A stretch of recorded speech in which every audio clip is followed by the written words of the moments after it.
Sir నమస్కారం sir. నమస్తే అండి.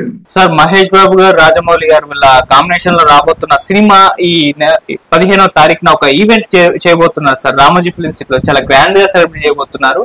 మరి సినిమా ఈవెంట్ ని టెలికాస్ట్ చేయడానికి ఒక ఓటీటీ సంస్థ హాట్ స్టార్ అని చెప్పేసి ఏకంగా 50 కోట్లు వెచ్చించిందని చెప్పేసి ఇప్పుడు వార్తలు వైరల్ అవుతున్నాయి సార్. మరి ఇంత పెద్ద మొత్తంలో చిన్న ఈవెంట్ అంటే ఇంట్రొడక్షన్ కోసం అని ఈవెంట్ ఏర్పాటు చేస్తే దాన్ని కూడా ఈ స్థాయిలో కొనుక్కున్నా అంటే సినిమా మీద ఏ స్థాయి ఎక్స్పెక్టేషన్స్ ఉన్నాయో చూడొచ్చు. మరి దీన్ని ఏ విధంగా చూడాలంటారు సార్, మీరేం చెప్తారు? మరి ఇటువంటి ఎన్ని రాకపోతే 1000 కోట్ల రియలైజ్ అవుతుందండి. కనుక హాస్టాగ్ వాళ్ళు కొనుక్కున్నారంటే నా దృష్టిలో అది వాళ్ళు అడ్వాంటేజ్ గా తీసుకొని దీన్ని అంటే మార్కెటింగ్ చేసుకుంటారు.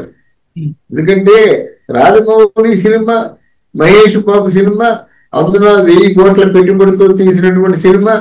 రామోజీ ఫిలిం సిటీలో విపరీతంగా సెట్ గిట్టు అంతా వేసి ఎన్నో కోట్లు ఖర్చు పెట్టి తీసుకున్న సినిమాని కొనుక్కోవడంలో వాళ్ళు దాన్ని అడ్వాంటేజ్ గా తీసుకున్నారు.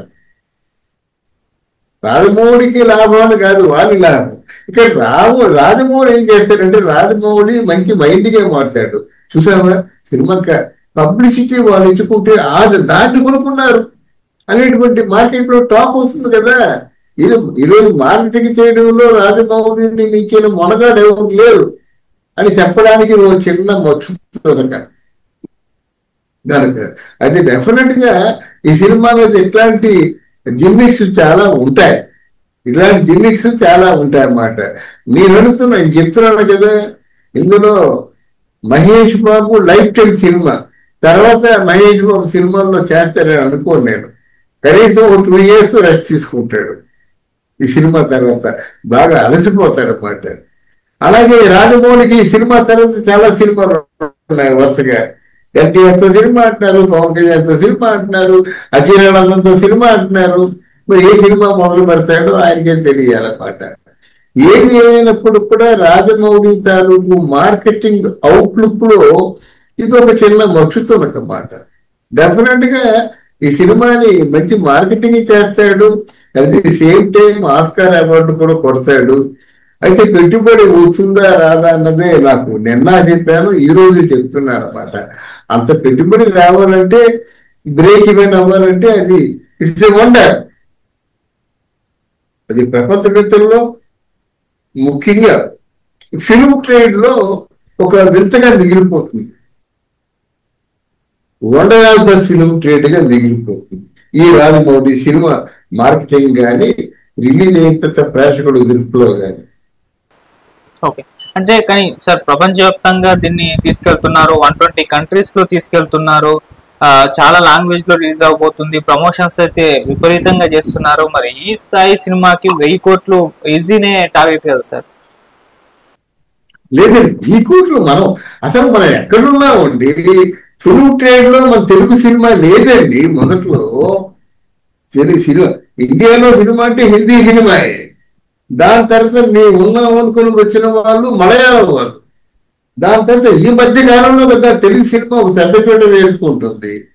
ఇది ఆ బాహుబలి, ఈ సినిమా తర్వాతే కదా మగధీర కొత్తదో బాహుబలి, ఆ పుష్ప,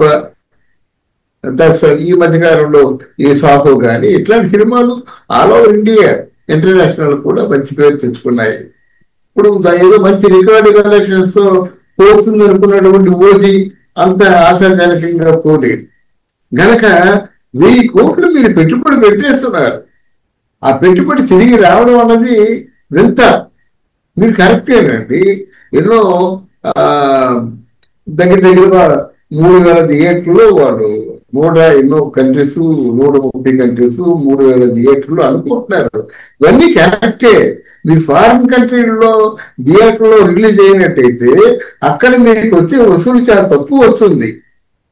ఎంతైనా ఆల్ ఇండియాలో కలెక్ట్ చేసుకోవాలి కానీ, లేదంటే అమెరికా మనకు బాగా ఆ తెలుగు ఓరియంటేషన్ ఉన్నటువంటి చోట కొంత కలెక్ట్ అవుతుంది కానీ మిగతా చోట్ల దాని పబ్లిసిటీ థియేటర్ హైర్ రావడం కూడా కష్టం అన్నమాట. మనం ఏదో ఊహాగానాలు చేసుకొని ఇన్ని కంట్రీస్ లో రిలీజ్ అవుతుంది కనుక చాలా 100,000 కోట్లు వచ్చేస్తుంది అనుకోవడం మాత్రం అది కరెక్ట్. బట్ డెఫినెట్ గా ఈ సినిమాని ఒళ్ళు దగ్గరుంచుకొని వ్యాపారం చేయాలి. ఇప్పుడు దీంట్లో ఈ సినిమాలో మరి మహేష్ బాబుకి రెమ్యూనరేషను, రాజమౌళికి రెమ్యూనరేషను, రాజమౌళి యూనిట్కి రెమ్యూనరేషను, ఇది చూసుకుంటే ఎక్కడండి వీళ్ళకి అయిపోతుంది కదా. దగ్గర 400 కోట్ల రూపాయలు రాజమౌళి టీంకి అయిపోతుంది, మిగతాది ఆయనకి అయిపోతుంది. కలెక్షన్ బట్టి ఖర్చు పెట్టామంటే వీళ్ళు రెమ్యూనరేషన్ చూసుకోండి. ఆర్టిస్ట్ కానీ, ప్రొడ్యూసర్ డైరెక్టర్ కానీ, రాజమౌళి టీం కానీ అంతా అయిపోతుంది. అంటే యాక్చువల్ గా సినిమాకి ఎంత ఖర్చు పెట్టినట్టు వేళ అయ్యో అంటే ఆ 50% of the remuneration will be the star and directors చేయి. మరి ఎక్కడ 50,000 రూపీస్ 50% అంటే ఒక 500 కోట్లు అంతే అనుకోరు కదా. దాని మీద మొత్తం 1000 కోట్లు అనేటువంటి ఒక తెగలను చూపించుకొని వ్యాపారం చేయాలంటే చాలా చారిత్రకంగా చేయవలసిన అవసరం ఉంటుంది. బట్ ఏది ఏమైనప్పుడు కూడా ఇంకోసారి చెప్తున్నాను, మన తెలుగు సినిమా మేధస్సుని పెంచుకొని స్కిల్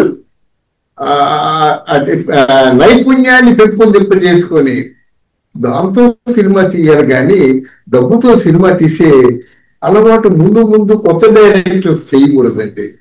ఎందుకంటే 100 కోట్లు 1000 కోట్లు ఎప్పుడు కూడా రిస్క్ అవుతుంది, జోదం అవుతుంది, అవసరం అవచ్చు, జాబ్ పాట్ అవుతుంది. పోతే ఎంతమంది పోతారు? ఓ సినిమాకి ఫైనాన్స్ చేయాలంటే దాదాపు ఒక 50 మంది ప్రిన్సిపల్స్ కలిసి ఒక సిండికేట్ గా ఫార్మ్ అయ్యి ఆ సిండికేట్ ఇచ్చే డబ్బు 700 కోట్లు. మొత్తం ఆ సినిమా ఏమైనా కొంచెం అటు సెట్ అయినట్టయితే మొత్తం ఈ కుటుంబాలన్నీ పోతాయి కదా. అందువల్ల ఇవన్నీ దృష్టిలో ఉంచుకొని చేయాలని కోరుకుంటున్నాను.